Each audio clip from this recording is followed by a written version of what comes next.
Okay, so welcome everyone to another webinar by the Farmers Truck where we're welcoming the team at Dr. Yum. But first, I do want to welcome everyone. Thank you for joining us. We are recording this session, so don't worry about it. If you have any thing that you don't want to miss, we'll have that on our website afterwards. And there's a Q&A option at the bottom. If you have any questions throughout the conversation, please chime in, and at the end, we'll do our best to answer your questions. All right.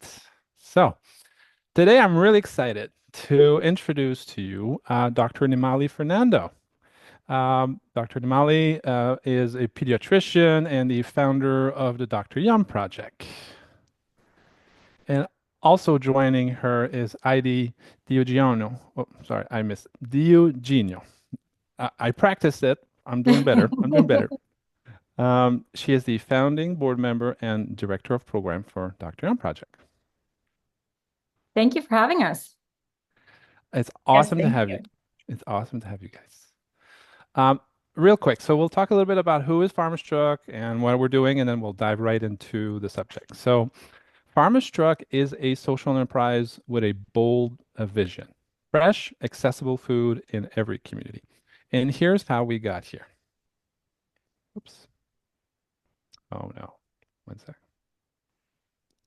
There you go. Here's me and Matt, my co-founder at the time. Matt is a farmer in a small region, Cap Pelé in the Maritimes in Canada. He was struggling to get his product to market and was trying to figure out how to get to farmers market or get into a grocery store, but everything seemed to be difficult. So we came up with the idea of doing a mobile market. We got a bit of money together and decided let's build a prototype, see how that works. So we ended up buying an old percolator truck, delivery truck, which we modified ourselves. We put a big door on the side. We reused some of the shelving from the inside. And this is what it looked like when it was all put together. And this particular picture is something I remember dearly because I wrapped the truck myself and I spent 3 days in the sun and I got the biggest sunburn in the world from that. But it was a worthy experience.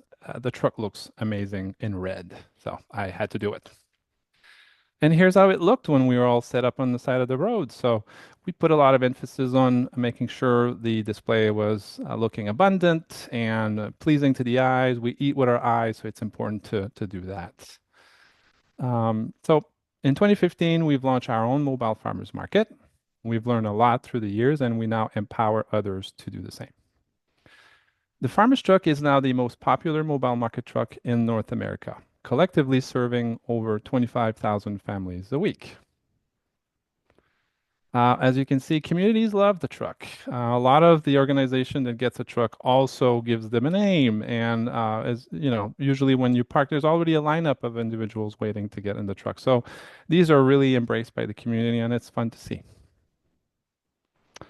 So let's dive into our main topic, which is beyond picky eaters, the role of fresh food education. And first, something I do want to, something I want to do as aside from doing food access work is I'm trying to highlight and put a spotlight on social entrepreneurs who took bold moves to try to change something they really cared about. And Dr. Fernando, this is your story where you started really from a private practice and turned into a social entrepreneur. So, what sparked your decision to launch this project? And by the way, you're on mute.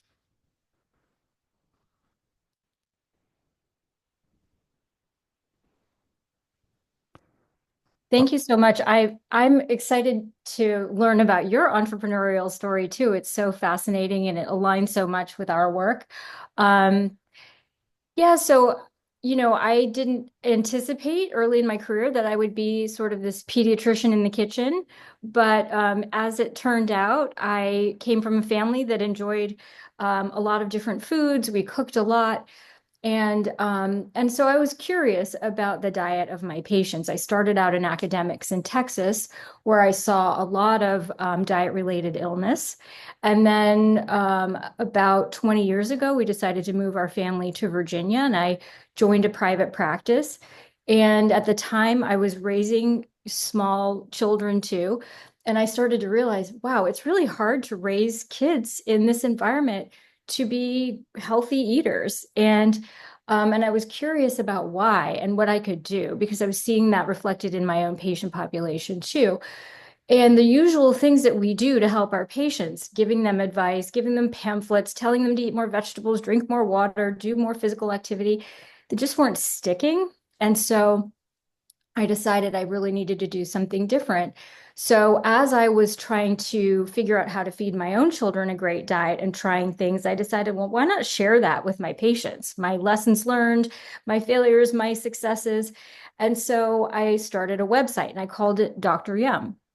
And I wanted families who access the website to know that I'm a pediatrician, that I had some sort of medical reason to develop this content. And so I started sharing recipes with families, and that really worked. And I would say to families, my kids didn't love these recipes at first, these family recipes, but as they practiced them more, they really enjoyed them. And so I started to see the needle moving, and it was really exciting. And so I did that for a number of years, just sort of building on that, and then decided, wow, this is kind of going somewhere. We're seeing some movement. So I started teaching a little bit of cooking after school. And we borrowed a kitchen at a local community church, and we would teach kids how to eat fresh produce from the farms in Virginia, whatever was seasonal. And we would make global recipes and local recipes. And it was a lot of fun. And kids really have a lot of curiosity around food, is what I realized.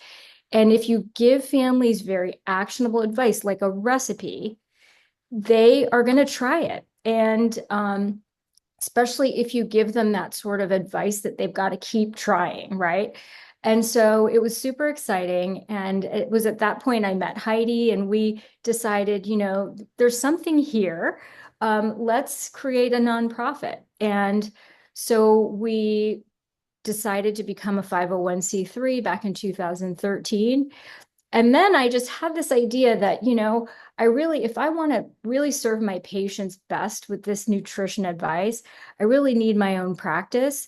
And I really need to bring the activities of the Dr. Yum Project into one central place.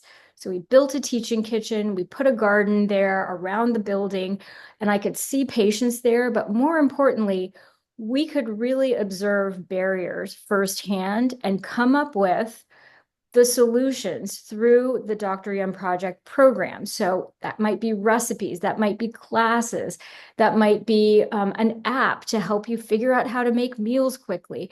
We tried everything. And it was an entrepreneurial journey because, like a lot of entrepreneurs, you see some successes and you see some failures. Well, and what I'm hearing is human-centered design, where you're like almost creating this lab, if you will, and you're able to observe these behavioral issues that you don't get through a quick check-in with your patient, right? No, and we could test those things in real time. We actually developed a meal planner, and it was really in response to seeing how difficult it was for families to plan meals because some nights they had time, some nights they didn't. Some recipes took a lot of time, some didn't. They weren't utilizing leftovers the way I was sort of trained to do that, right? You have a busy night, Mm. you're not going through the drive-through, just plan to use your leftovers. So we created an app or a website feature. And then I could go back to the families and say, hey, why don't you try this? Tell me what you think of it, right? And we could refine it, make it better. So it was sort of a 10-year lab of trying things, seeing what sticks to the wall, seeing what we needed to improve. And we really ended up with two flagship programs.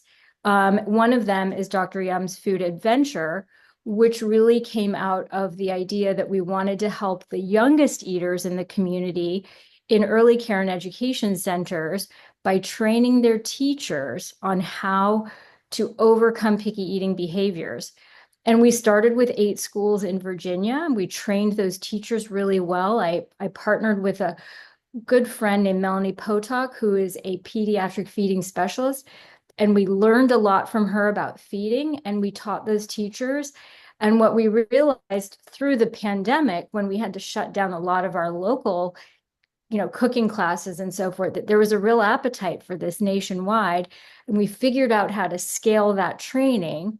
And we now have centers in 40 states across the country and 4 countries that are using that adventure and using that approach to children and food and feeding development at the earliest ages. And we've had really great success. That's incredible. That's incredible to see the Thank journey of no, but just because I'm a product designer, my background comes from like I try to be selfless in the sense of whatever I need to design, I take myself out of the equation, I observe. I'm trying to understand where's the pain, what's actually happening. And from I guess they'll segue into the next question, which is really the barriers you've seen throughout all this. Like basically, you saw there is maybe in the private practice world, there was enough tools, there was enough understanding of nutrition, and so, but throughout this journey, what was the big barriers and big wins, I guess? I think really the biggest barrier, which I alluded to a little bit, but I'll go into it a little bit more. It's really this idea that feeding is a developmental process. Now, I'm a pediatrician. I've had loads of years of training, and it really sort of opened up my mind when I really got to see feeding through the lens of a feeding therapist, how really feeding is a complex coalescence of so many developmental skills, oral motor skills, fine motor skills, gross motor skills, cognitive skills, language skills. Think about all you need to learn to become a great eater. And I think parents aren't really given an opportunity to think about feeding as development. We just think about it as food, right? Like he likes foods, he doesn't like food. He likes these types of foods, he doesn't like these types of food, without really realizing that we as parents, as teachers, as community members, we can help children to gain the developmental skills, and that there's a real diversity in those skills. Some kids learn faster than other kids. And so how do we understand that development, and how can we help those kids learn at their pace without labeling them, without stigma, but really giving them a joyful approach, and Mm. one that where they see the light at the end of the tunnel, they see their way out of picky eating behaviors, right? I think that's the main thing, and I think that's what our food adventure captures, is really that feeding is development, and there is a way to help these kids no matter how many baby steps it may take for some kids.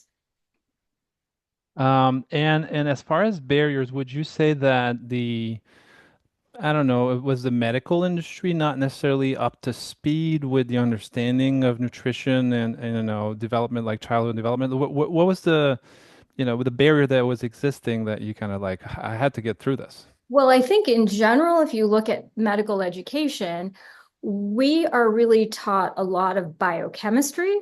When it comes to nutrition, we're on such a micro level, but we don't really ever sort of zoom out to understand what makes a healthy diet. How do you deliver that? How do you tailor that? What kinds of foods should our patients be eating with different conditions? How do we make those foods tasty, right? So there is a void in our understanding of nutrition, period, in medical training. And luckily, we're seeing the tide turning. Luckily, we have registered dietitian nutritionists who really spend their educational career learning this stuff, so we can lean on them. But we ourselves often are the first to be asked the question about nutrition, and a lot of times we don't have the answer. So I think that is unfortunately getting better. I'm seeing more medical curriculums, including nutrition and culinary medicine. The Mm. food is medicine sort of movement is really starting to have its moment. And so I hope that that will improve so that young trainees will come out with a better understanding. But I still think in pediatrics, there is this gap in understanding of feeding as its own unique issue in young children that needs to be understood and conveyed to parents, especially too. It's a And whole we'll paradigm shift. and we'll dive into I guess more of the details. So I'll jump into the next topic. So let's talk about food as medicine. So high level, Dr. Nimali, what is food as medicine, and why does it matter specifically for child development, for kids, and why it's like basically if we're able to give them the right tools and experiences and place to practice, they will be set up for life, right? Yeah. So, I think food as medicine still largely exists in the world of adult medicine.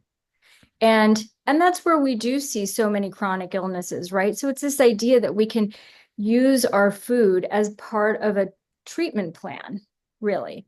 And we do see in the adult space diabetes, heart disease, strokes, these chronic illnesses where food definitely can play an enormous part. And for a long time, we ignored that. So I'm glad that that is happening.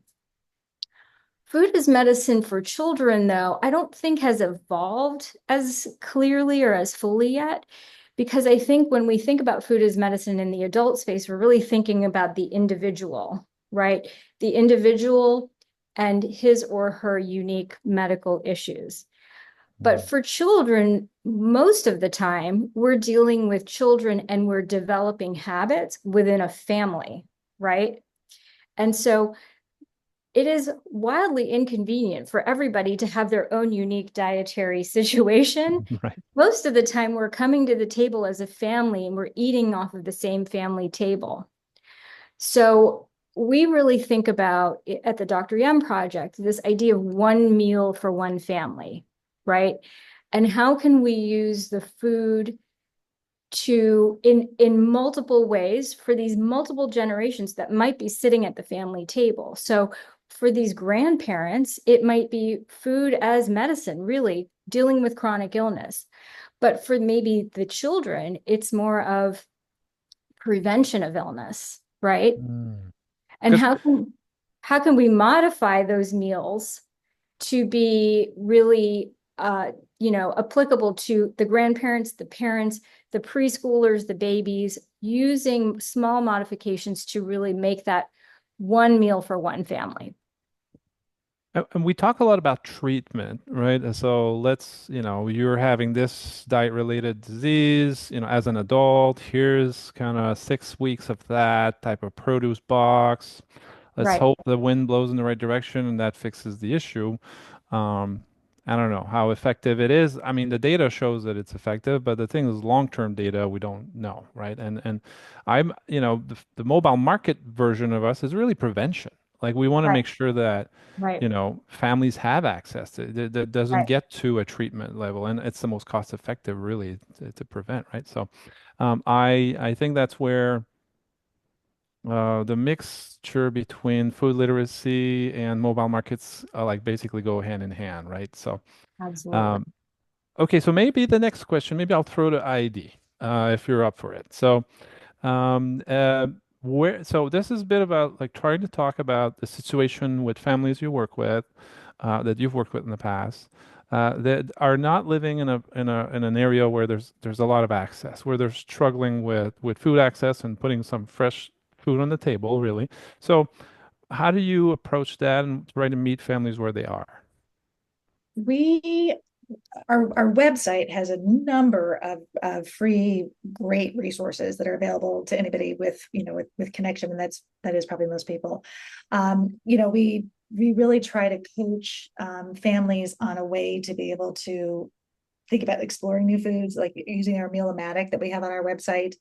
It's a free tool that's fantastic. You can try some broccoli with the new recipe, but if you have a little bit left over, so you're not wasting it, if there's an ability to get that fresh food from Farmer's Truck or from some other resources, it really helps reduce the food waste because we give it unique ways to be able to try to prepare those new foods in those recipes. Um, it's the actual food, securing the food is not what it's kind of not in our Tough. lane. We try really Yeah. hard to kind of, stay in where we are.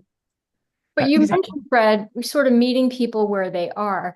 And Heidi alluded to the fact we have a lot of tools and they're and not just it's not just us, right? There are a lot of tools out there.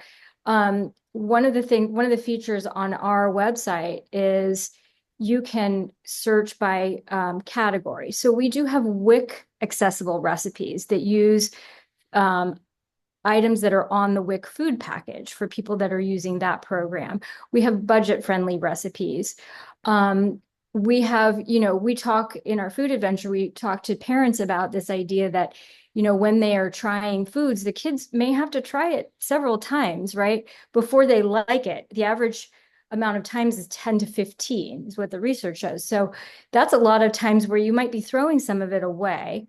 So what can we do to use frozen? What can we use to use canned? What can we do to freeze those leftovers, bring them back, try them later, right? So we have those kinds of strategies.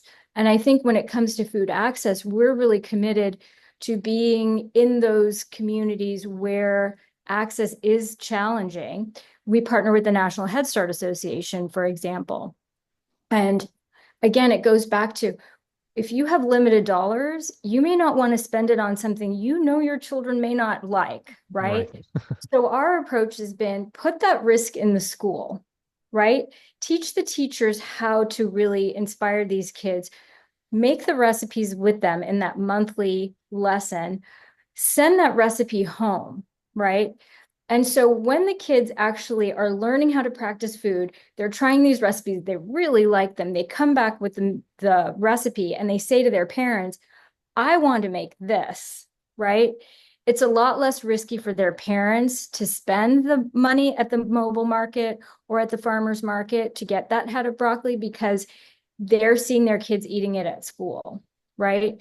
So it really does help, I think, to offer that school exposure for families so that the risk is really taken off of that, the burden that the risk is off of the family.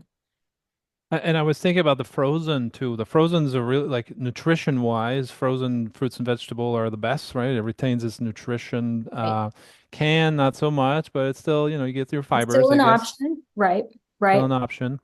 And sometimes they are, maybe not a mobile market, but there might be a, bulk. I've seen that a few times is bulk purchasing programs where you get reduced costs for fruits and vegetable for, Yep. $10 bag type of deal. Not all of these are necessarily Stigmatizing, yes. yeah, Yeah. because there's still a lot of them that are still positioning that in a way like you don't want to feel like you're on a special bus. You want to feel like you're on a regular bus. Well, and there are wonderful programs. Like we're on a coalition with the Instacart company. They actually they serve 98% of families who are on SNAP benefits, right? So on our recipes, we have an Instacart button. So if you can find a WIC recipe, you can literally push the button and 98% of families should be able to be accessed by services like Instacart. So there are ways, I think, to use in the parameters of what you have to use some of this information to put together a nutritious meal for your family that doesn't have to be expensive. It doesn't have to take a lot of time. And it can be something that your kids can practice and learn to love. I mean, there's nothing better than the actual fruit and or vegetable that's not frozen or not cut, right? So that from a maybe a sensory, texture, visual issue, you're trying to get, comfortable with it, I guess. When it's frozen, maybe you don't get that same relationship, right? Building, I guess, with the food. But okay. All right, so let's go to the next slide. Let's see what we got next. Okay, so we'll dive into understanding neurodiverse and picky eaters specifically. So, uh, Dr. Nimali, what makes a child neurodiverse or sensory sensitive around food? I mean, it can be a lot of things. And I think it's not a monolith, right? There are a lot of kids who are a little bit sensitive to foods, and there are kids who are very, very sensitive to foods. But, having worked with my friend Melanie Potok, who sees the entire spectrum, it is a spectrum, just like the autism spectrum. There's a spectrum of sensitivity and challenges around food too. And we used to see a lot of these garden variety picky eaters, but we've seen more and more challenging feeding issues, particularly in our neurodiverse kids. And I think it's important to understand sort of the way my friend Melanie explains it, that often picky eating behaviors, it's sort of like a stack of issues. And at the bottom of the stack is physiology. And what's physiology? Physiology is sort of how your brain and body works, right? How your body is functioning and how your brain is functioning. And that can be cognition, it can be how you sense things, it can be how you think about things, but that's how your brain works, right? And then the next stack is your motor system, right? How does your motor system work in response to your physiology? And then the last stack is the learned behaviors, right? So Mm. if you think about, if you disrupt the bottom stack, that physiology in some way, and let's just think about a child who Like the might have teat. been You were talking about the teat. yeah, well, let's just talk about a child maybe who was premature, who had acid reflux, right, as a baby. That's an impaired physiology, right? And when they eat certain things, they learn that it feels uncomfortable and maybe they gag, right? That's their motor response. So this now the second stack is disrupted. The third stack then is they learn, I got to avoid some of those foods, right? That feels uncomfortable. And then there are these other stacks that we can build and think about on top of that, which is, okay, now how does the family respond to those learned behaviors? How does the family dynamic change, right? Now, what are we doing as a family to help that child feel comfortable? Are we avoiding certain foods? Are we not going to grandma's and eating over there? Are we only buying these sorts of brands, right? So it starts with a nidus of disrupted physiology. And I think when you think about neurodivergent kids, a lot of that really starts with just their sensory, the way their brain picks up on sensations. Either they're very amplified or they're very dampened. And in most cases, they're very amplified. Really, textures feel very overwhelming. Certain tastes can be very overwhelming. And so the stack gets disrupted, right? Hmm. And I So think a lot of those kids, the way they feel calm and organized is to sort of develop these behaviors that are might be very predictable or rigid, you might say, right? And so that's, I think then the family might react to that. So it's almost an amplification of that with the neurodivergent folks, I think. and I guess it reinforces the behavior when you have a sensory issue, and then next thing you know, you're recording that as, okay, this food is bad. Exactly. Subconsciously, you're like packing all this information, and you're like, well, you know what? I'm not doing peas anymore. That was me when I was a kid. I was like, peas? Get out of here. Right, right. I couldn't And deal then with you it. you develop a set of behaviors that protect you, right, from that uncomfortable feeling. Hmm. And that can be very difficult to deprogram. And in many cases, you really do need a professional who understands exactly how to guide kids and deprogram that learned behavior, those motor responses, the learned behavior, and then how the family reacts to it too. Most of the time, the families are trying to do their best to cope with those learned behaviors, and most of what they're doing, unfortunately, may be exacerbating the problem rather than helping it because we're not trained to know how to do that, right? So in many cases, feeding therapists can really be so helpful to the family to help them know what to do and how to react. It's a lot of hands-on. Like you need to be, not here's a brochure is not going to cut it, like you were saying earlier. It's you Right. that you need to be, yeah. Okay. And maybe this question here, and maybe I'll start with you, Namali, and maybe it goes to Heidi afterwards, and we'll talk about the food adventure work and that great program that you have. So, what have you learned about practicing eater? And we want to say practicing is really important. We want to say, don't want to say picky. We don't want to add labels. We want to just show you this is a sport, an art, and something that you have to develop, and it's a journey that never ends. Really, really, it starts young, but you could be discovering for so. And how do you approach it from food education and in your food adventure work? Maybe Like, start with you, Nimali, if that's okay. oh, sure. So we really, as we talked about at the top of the hour, food is development, right? So let's start with that.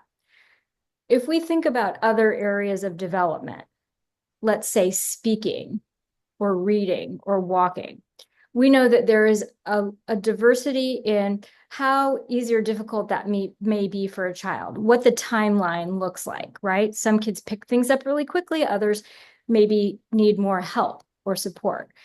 If we can apply that same lens to feeding, I think it could help kids tremendously.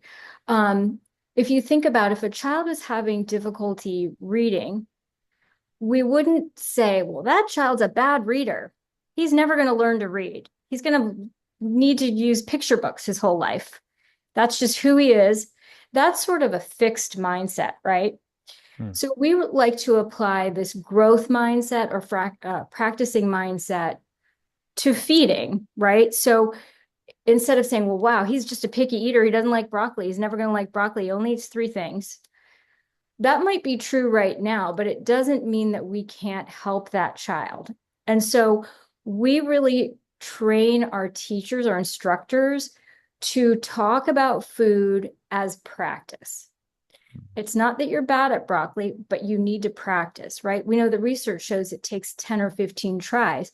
The average American family, unfortunately, they may only offer a food to a child 3 times before they decide that child doesn't like it. So I tell kids this in my office all the time. You got to try stuff, at least 10 or 15 tries. And they'll come back and they'll say, Dr. Yum, I tried that broccoli 8 times. I got 2 more tries. I'm going to keep practicing, right? And they get that, right? Right. So we see how that practicing mindset really does work with foods. The kids that we visit who are doing our food adventure will say, I tried the strawberry. It was really sour. I guess I got to keep practicing it. And the teachers tell us they talk about practicing so many other things too, not just food. Like I've got to practice my numbers. I've got to practice tying my shoe. And it really helps them build this resilience that they can keep trying at something and get better at it. And it helps sort of promote this growth It's mindset. it's a skill set, a mindset, right, around food that needs to be and I assume, the earlier you can start introducing, and maybe this is where the food adventure work, maybe ID, you want to chime in on how that gets into practice. Yeah, we're, as Molly said, it's, more than 18,000 kids that we've really affected and had great impact on, across the country and in Wow. a few countries as well. And a lot of those settings are in classrooms for kids from about 2 to 7 years old. We also have a number of OTs and SLPs that are working in them in like feeding therapy kind of settings for kids that are either kind of a little bit farther down that picky eating road and really need some intensive help coming back, and also kids with their neurodiverse kids too, because there's just kind of a baseline sensitivity that's a little bit bigger than neuro typical eaters. We are also in a number of food banks, a lot of like summer camps and community centers. So there are a number of ways that this works. We like to say that we're excruciatingly prescriptive on the training, because the approach that we have is really not intuitive, and the information that we give to the instructors is something that there's a little bit of there's some learning going on there, and we also very excited that 80% of the instructors that do the program use that same information for their home at home, so it's really valuable information. We then make sure that the implementation of it is very, very flexible. So it can go into a number of different settings. And like I said, summer camps, food banks, community centers, all those things can really work well too. And I do want to do a quick call to action for our guests, our listeners, that Basil will put in the link for the food adventure work, so you guys are interested in that. But if you're a food bank that has a community kitchen, which a lot of you do, this is something you might want to do for your food bank and host these and embrace the Dr. Yum curriculum, basically. Yeah, and we provide this big evidence-based toolbox to be able to kind of keep this in that classroom, but also just in every food interaction that you have with your community members in the truck and other interactions. And I can see that just these hosting these sessions or being would you say that you qualify food banks to be representative of the program, or how does that usually, is there a certification and attached to this or something some sort? Yeah, we do. We require everybody that is going to be kind of leading these discussions in these classes to take a training that we have, and it's an on-demand video training.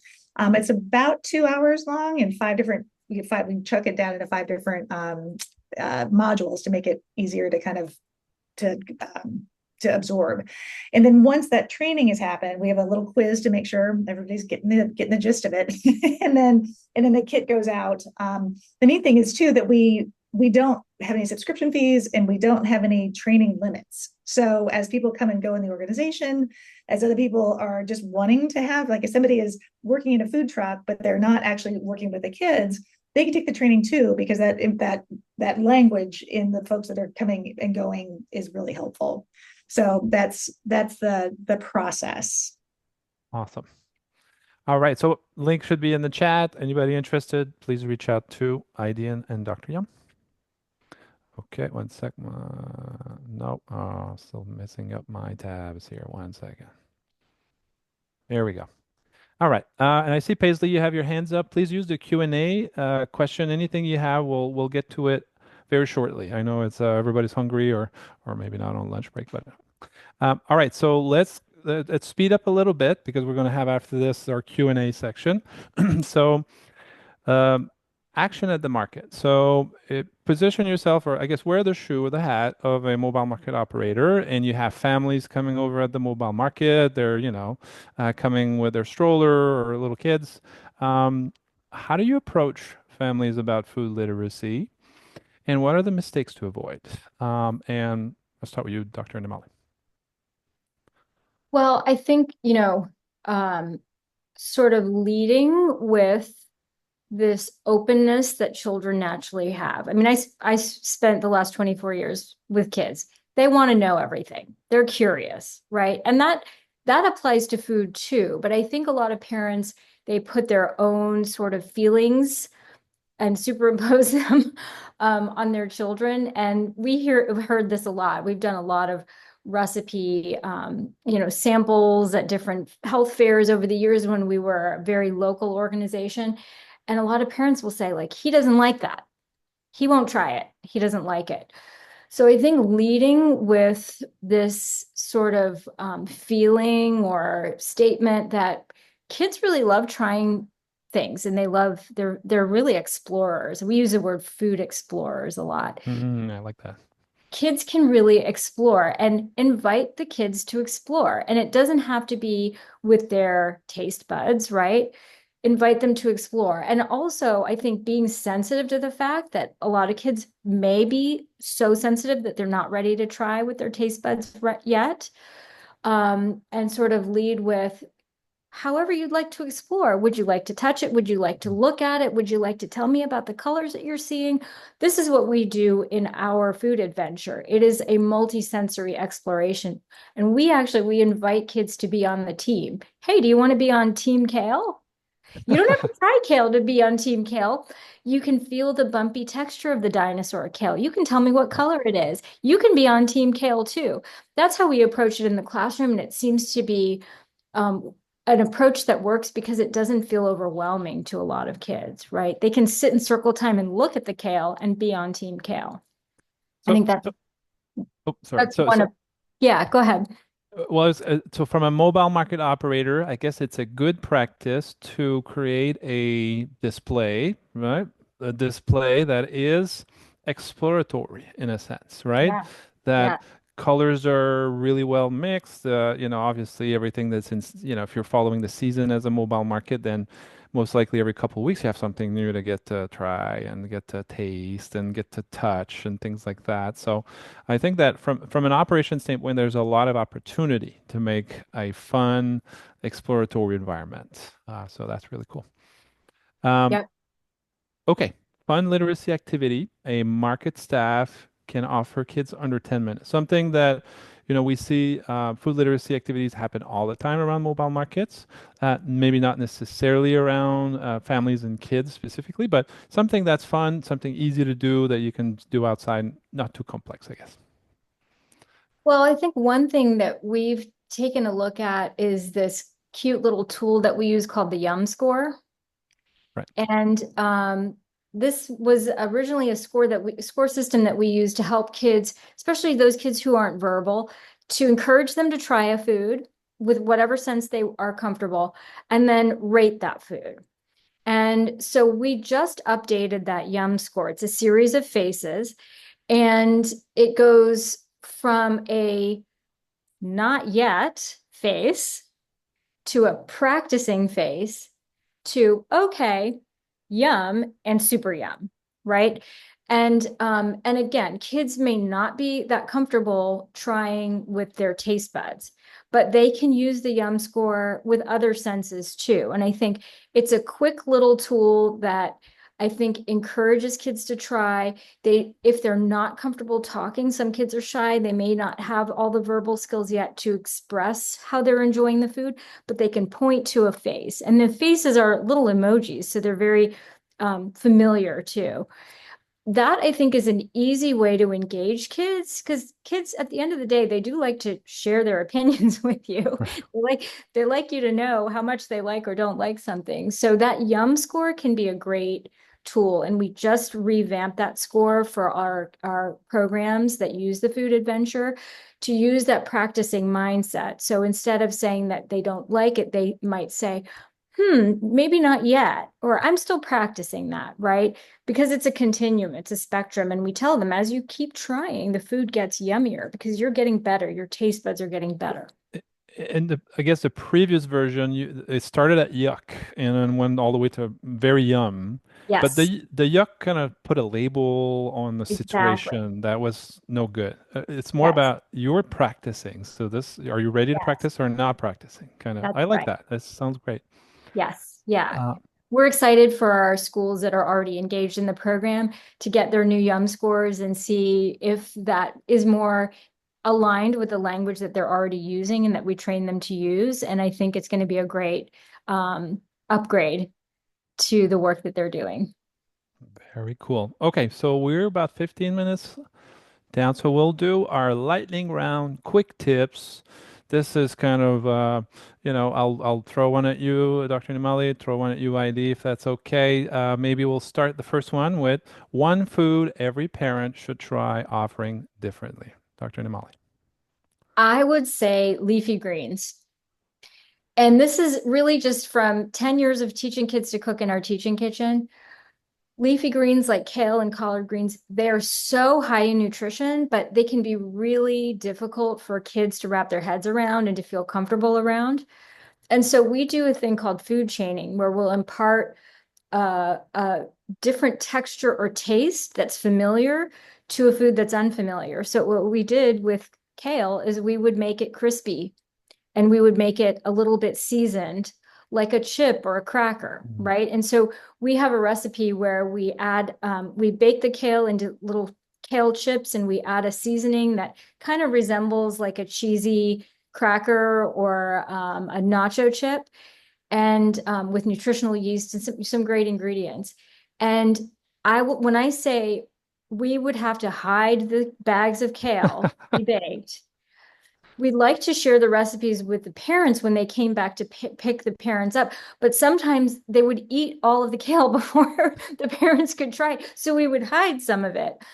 But this was such like a great gateway to enjoying leafy greens, right? They're eating kale and they're like, oh, wow, I guess I do like leafy greens, right? Because they tried it in a different way. And hopefully then you can remove the food chain and they can try it in other ways.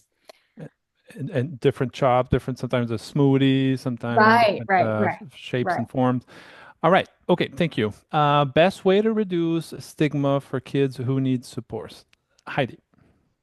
I think make it something that's attainable, make it an adventure, make it something that feel and taste and be able to explore it with other senses. And then they have a success that way. Because you need to practice. So let's make the practicing environment fun, Yep. and maybe let's put some dopamine in there somehow for the I mean, kids to get. I've heard about kids that won't even look at something. And so if they look at it, that's a success and it's a celebration. Right. Right. So, so no stigma, all about positivity. That's kind of the takeaway. Okay. All right. One tool every market operator should have in their food literacy toolkit. And I guess we could probably talk about the scoring. The score, and I would just say samples. It's- Heidi and I both raised these kids going to food markets and eating the foods that the growers would provide was so exciting for kids. They would they would want to show me the pear that they found. They weren't interested in the cookies. They were like, "You got to try this pear, Mom. It's so good." I think sampling is just so powerful. Paired with the Yum score, it's a winning combination. So always have a plan for the mobile market operator, a plan for some food tastings throughout the week, and make it fun, culturally diverse, make it an exploration, right? Where we have in the Northeast here, we have the fiddleheads. I don't know if you guys are familiar with Yes, fiddleheads. yes. They're super packed with antioxidants, and I was looking at how can I grow fiddleheads? Is that a thing? But I've learned they grow like mushrooms. Anyways, long story short, there's a lot of great food that are regional and to discover. And once you start falling in love with discovery, then you become this explorer of food. And I think that's probably the biggest thing we could teach kids is to wear that badge of honor. I'm an explorer. That's right. Okay. One last one. How to talk to parents who kids won't eat anything. Dr. This Nimali. is this is so hard because, I think parents they put a lot on themselves and there may be a lot of shame about that. So I think the first thing is it's not your fault. Let them know it's not their fault and that the reasons that children become picky eaters are so varied and sometimes we'll never really know what it was that started that impaired physiology, motor behaviors, learned behaviors. But it is important that they're seeking solutions and seeking the right solutions because nobody really has a roadmap for how to do this. So the things that we try often aren't helping. And so, if I'm talking to a parent who's really frustrated, I give them a lot of support and I congratulate them for asking the question, how do I help my child? Because the answer isn't always apparent. There are so many people out there that can help these kids, starting with your pediatrician, and really asking for what you need by name. There are feeding therapists out there who can be supportive. A lot of these are occupational therapists or speech language pathologists who are specialized in feeding and knowing what are those steps that we need to take to help deprogram and unlearn some of these behaviors. Often those folks will rely on other team members like registered dietitians or other pediatric specialists like GI specialists. But there are people who can help. And just like any other, delay or difference in development, there are people there who have the knowledge to help. And so I think that's super important. And it's not their fault, most importantly. So what I'm hearing takeaway is, first of all, give yourself a bit of a break as a parent because you're asking the question, so you're already trying to do something about it. Some parents are, here's some chicken nuggets. You go on with your day. I don't know that most parents would be like that. Some are, I guess. And then the other one would be patient, right? Like Right. it's like basically they're practicing. So you got to let them practice and it might take a long time, but it's the way forward. You can't like status Exactly. quo is not well, it is an option, but not a great option. And to not stress. I think that's another thing too, Fred, is sometimes as a parent, we really were counting the bites of broccoli. We're figuring out, are they getting their right nutrients? Are they doing all the things?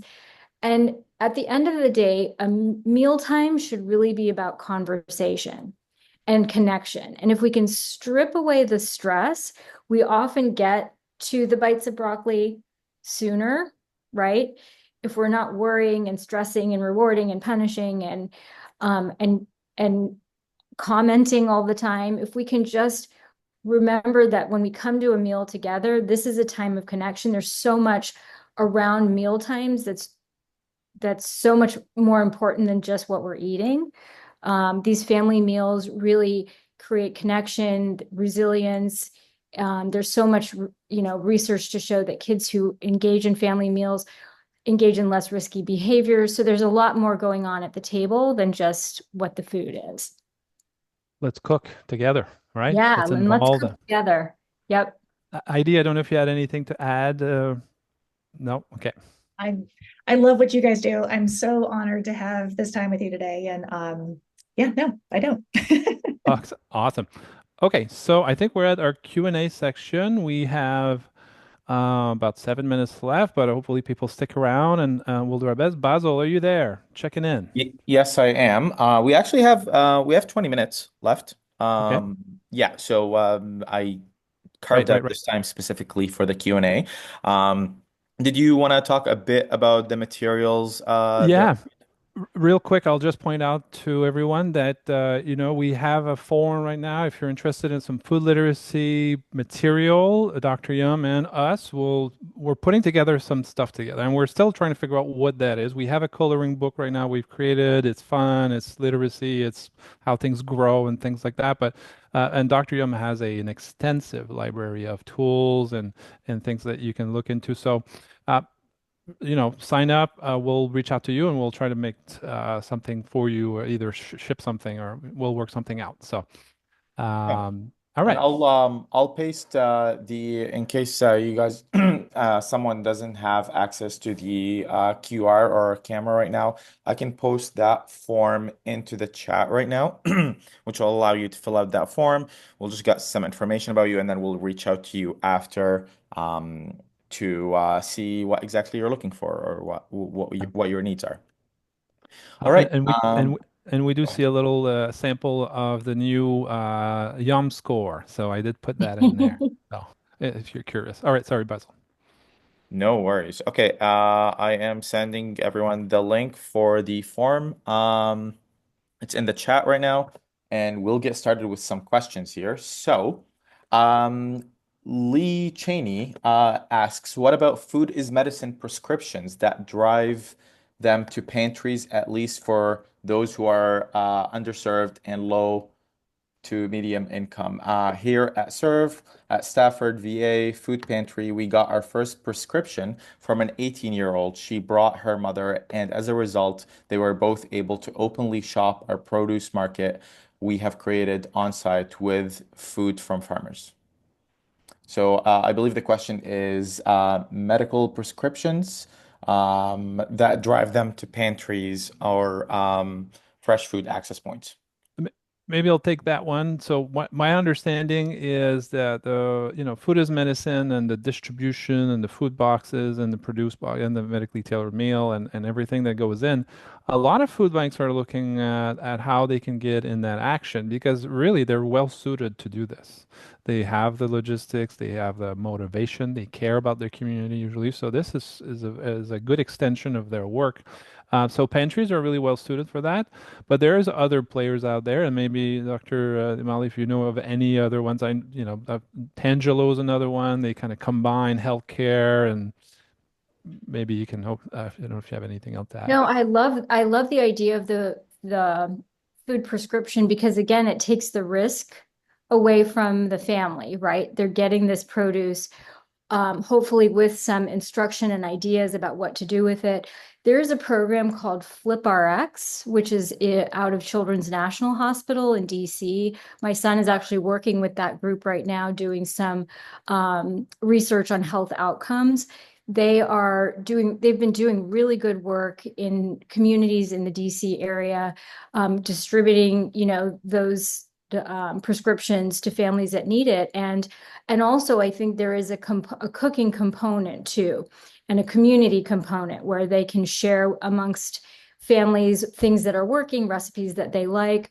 So I think layering on supports like that can make it even more meaningful. And the agency, right?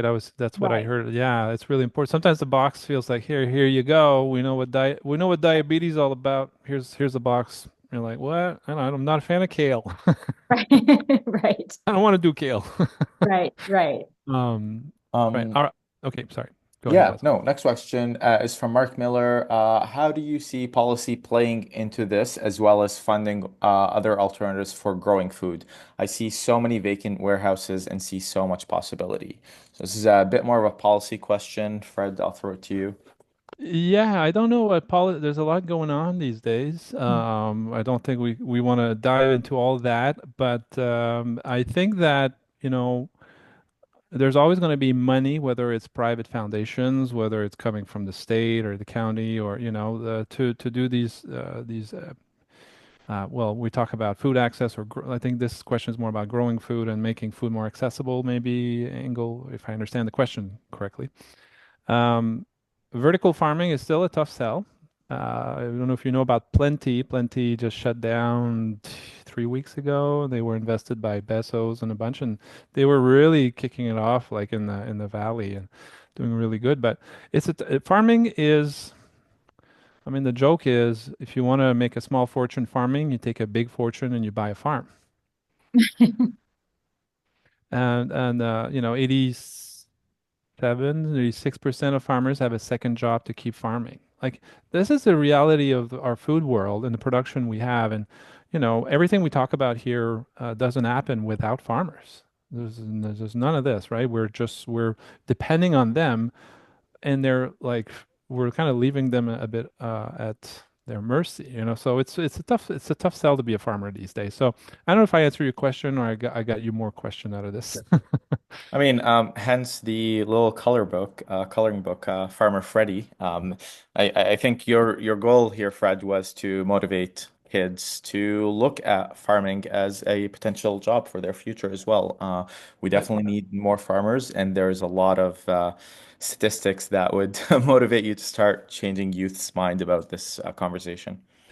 And farming is, in its sense, a social entrepreneurship, because you take on all this crazy burden, financial burden. You deal with Mother Nature every year. You don't know if things are going to grow or not. Like, you are really doing this for the community and because you love growing. And I grew up on a farm. My dad's an old grumpy farmer, I guess, and I understand his his motivation. So, yeah. Okay. Next question. Awesome. I think this one is more for the ladies. How can the curriculum be used in the food pantry setting? Oh, a bit of both, maybe. We have a summer food for kids program that lasts 16 weeks each summer. Could it fit into a program like that? Yeah, absolutely. I think if you have a group of regular attendees, as we said, food takes practice. So our curriculum is ideally a 2-year curriculum, but if we've studied it over just 9 exposures, 9 monthly lessons, it can be done, as Heidi said, it's very flexible. So you could do a lesson a week for 16 weeks. We have 24 total lessons. And you can pick from that bank of lessons the ones that where you might have the right ingredients, or that you think the kids would like the most. But it is well suited for a program like that. We see it in summer programs and after school programming. So the important part is engaging with us to get the training and the materials, because it is evidence-based and we have studied it in a certain way, with the teacher and parent training component. The parent training is another component that we didn't really go into, but there is a big parent outreach part of this. At the beginning of the program, the parents get a parent manual. They get feedback sheets after every lesson with a lot of tips and ideas, places they can go on our website to explore more recipes at home and explore more cooking techniques. And what we've seen is after the program, after the kids leave preschool or kindergarten or wherever they touch the program, these families are plugged into our website and ecosystem, and they continue to explore the new recipes and ideas and blog posts and videos that we have. So it's really helping to change the culture within the family as well. in a sustainable way. So yes, absolutely, it can be. We've seen it being used in food banks, and reach out to us. Heidi's email is on the chat. Mine might be too. Reach out to one of us, and we'd be happy to run you through what that might look like in your community. Awesome. All right. Um, Next one, I'm not sure. Oh, here we go. I'll be teaching youth with autism in a community garden this summer with the aim of increasing the food choices they take when practicing new foods with neurodiverse population. Do you recommend starting with cooked rather than raw foods first? There's no one size fits all. I've seen a lot of kids that love the crunchy foods and other kids that really like the soft foods. So it really depends on the child. I think growing food is a beautiful way of engaging the senses. And I would say layering on top of that our evidence-based approach to practicing foods and trying foods. We have very specific techniques, for instance, on where you try food in your mouth. We train teachers to show kids to try on their premolars rather than with the front of their mouth, so they're not as apt to be to gag with some of the stronger flavors. Sometimes kids have a tendency to do that. So there are some techniques that can be, I think, really helpful in the group that you've mentioned. We are in a lot of special needs classrooms and a lot of feeding therapists who have clients and patients with different neurodiverse conditions. They use this program to really help them find the joy and help their parents learn to navigate this too. So I would say, again, if you're interested in learning more from us, please reach out and we'd love to share. Awesome. Thank you, Dr. Molly. Next question from Vicky. I work with homeless families in Michigan in a city decent access to fresh produce, including low-income and underserved populations. My program is focused on housing first, but we also have a case management component where we often cover all aspects of our participants' lives. Would your tools work for adults as well as kids who maybe haven't been educated in using fresh food and leftovers, etc.? Sometimes paying rent comes down to effectively using SNAP benefits, including the option for doubling up their benefits for fresh produce. This is a program we've mentioned before on some of our materials. Bucks. Yeah, I'll throw that to you, Fred, maybe, and maybe after Dr. Namali. Dr. Nimali, you take it.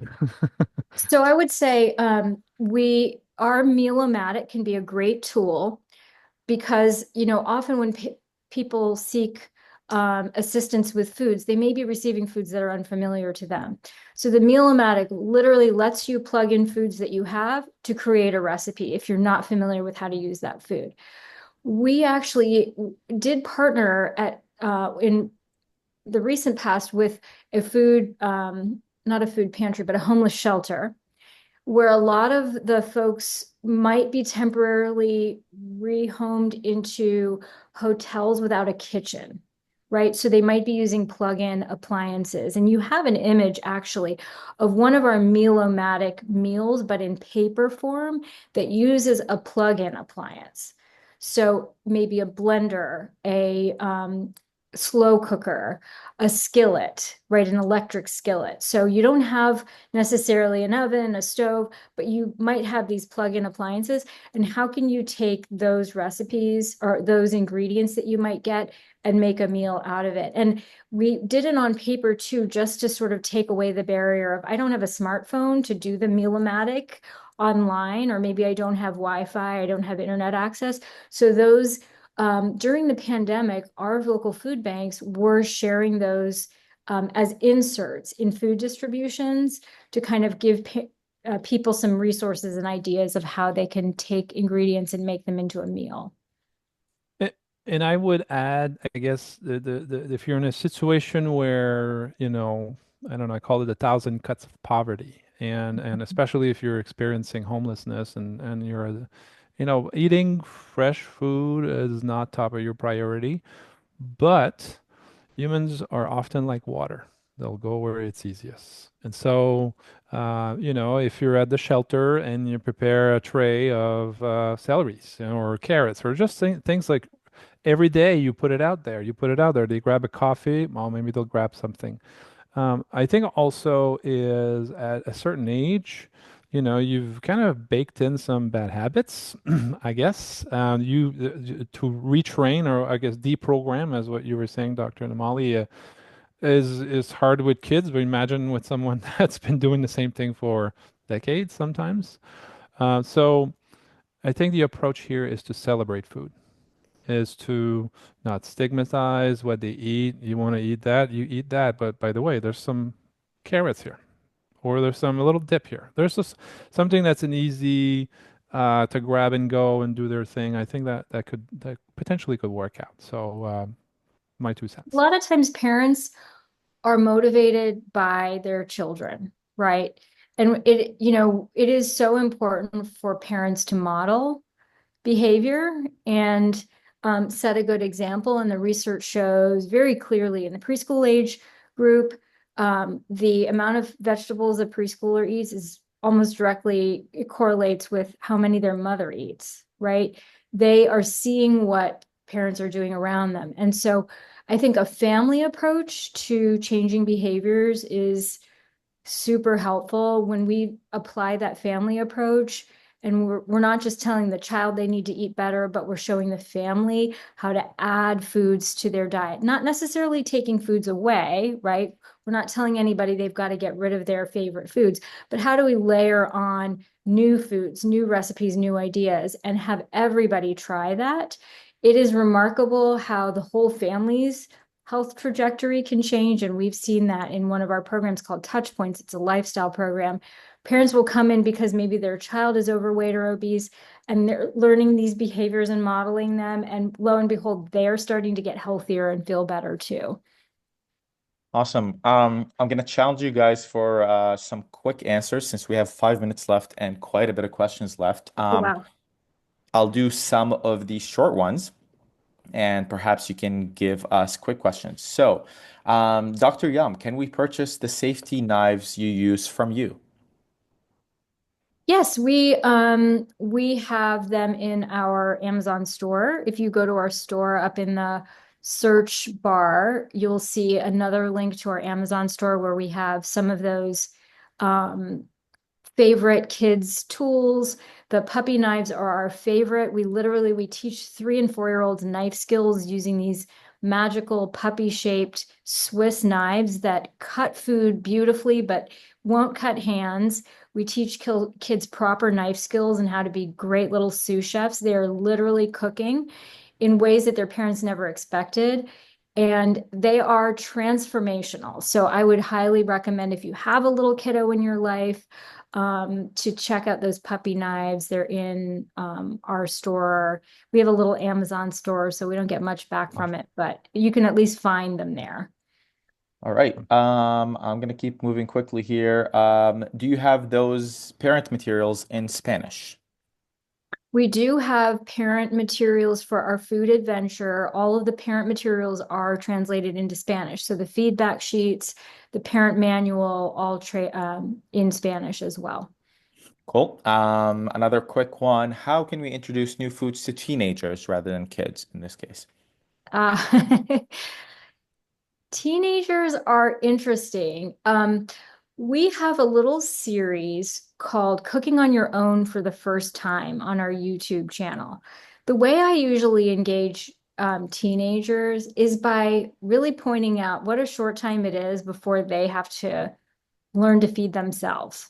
And so during the pandemic, we filmed this series with my son, who at the time was a recent high school graduate, was home during the pandemic, waiting to start college. And we filmed this whole series through the lens of, I'm a kid who's about to go and leave my home, or maybe I'm starting my first job. I'm going into an apartment. I've got to figure out how to do this for myself. And I think kids want to feel, teenagers especially, they want to feel grown up. They want to be able to take care of themselves. And so we show them how to do it in a way that's not too overwhelming. I mean, even using sort of boxed or more processed convenience foods, but adding on fresh vegetables. And how do we do that? So you don't necessarily have to cook a complete scratch meal, but how can you still prepare food that's healthy and delicious for yourself? And, For sure. and you did mention at one point, do not hide vegetables in, because I was thinking, well, maybe, Mom, why is there broccoli on my pizza? And And hi, sometimes you do have to hide it, but sometimes I think it's better to start the conversation off with just celebrating it and making it not seem too scary. Okay, and Heidi did share the cooking on your first time video in the chat for anyone who's interested. Paisley Gallagher, she just wanted to know if, did I hear there was a train the trainer class? There sure was, and you can access some of those links we posted in the chat to take a look at those. Next up from Chris Morley, environmental and experiential educator in Vermont. We are working on improving school food and buying more local foods. We found that pre-K and K classes get higher percentages of foods than other grades 1 to 6. Do you have data on food waste before and after Dr. Yum? We're hoping to implement this next year. And just heads up, we have 60 seconds left. So, We are starting to look at food waste in schools. We have a lot of anecdotes about reduction of food waste after implementing our program. Our district in Fredericksburg, Virginia, has been using the Food Adventure in pre-K, Head Start, and state subsidized programs for 10 years now. And we've seen an improved over 10 years participation in food programs and a marked reduction in food waste and percent of dollars spent on produce has also gone up, not just in kindergarten, but all the way up into high school. These kids are now in high school that started with us. So we're really starting to explore that even as a research interest for us. Super interesting. all right, awesome. Perfect. I think that's all the questions. We have some comments here, but I can answer those after. But again, thank you, everyone. Thank you, Dr. Nimali and Heidi, and of course, Fred. Thank you. Thank you for Thank joining you. us. We'll talk soon. Bye, thanks. Bye.